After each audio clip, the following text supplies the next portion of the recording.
Air India विमान की एक और मिस्टीरिकल बात निकल के आ रही है, जिसे सुन के आप लोग भी कहोगे कि उस हर एक एरोप्लेन की 11A सीट की डिमांड बढ़ने वाली है, जो कि एग्जिट डोर के पास है। मैंने पिछली वीडियो में भी आपसे कहा था कि हम किसी सिमुलेटेड वर्ल्ड में जी रहे हैं, और अब जो मैं आपको बताने वाला हूँ वो उसका एक पुख्ता सबूत है। देखिए, अहमदाबाद का ये विमान हादसा बहुत ज्यादा दुखद है, लेकिन इसमें भी दो बड़े चमत्कार देखने को मिले जो आपका भगवान पर विश्वास बढ़ा देंगे।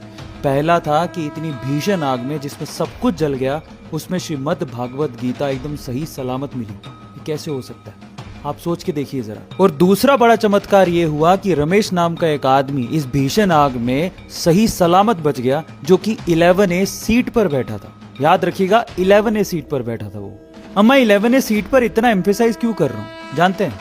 अब आप इसे कोइंसिडेंस कहें या चमत्कार कहें, लेकिन आज से ठीक 26 साल पहले 1998 में ऐसा एक विमान हादसा थाईलैंड में हुआ था, और उसमें भी इस विमान में जो 11A सीट पर बैठा था ना, वो आदमी जिंदा बच गया था।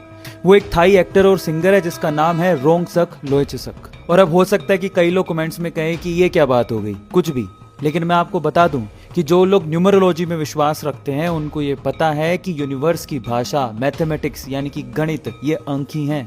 और उसमें भी मैं आपको बता दूं कि 11A सीट का टोटल अगर आप करेंगे, जिसमें 11 का मतलब 1 + 1, और A कौन सा लेटर है, पहले नंबर पर आता है, तो 1 + 1 + 1 3।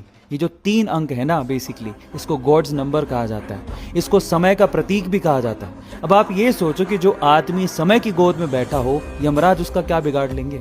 और ऊपर से जो 11 नंबर होता है यानी कि 11 नंबर, उसको नई शुरुआत का नंबर कहा जाता है। तो हो सकता है कि रमेश बाबू की नई शुरुआत हो रही है जिंदगी की। अब आप इसे मानो या ना मानो, लेकिन इससे ये बात तय है कि पूरी दुनिया में जितने भी एरोप्लेन्स हैं उसमें 11A सीट के दाम बढ़ने वाले। आपका इसके बारे में क्या ख्याल है, कमेंट सेक्शन में जरूर लिखिएगा। मिलते अगली वीडियो में।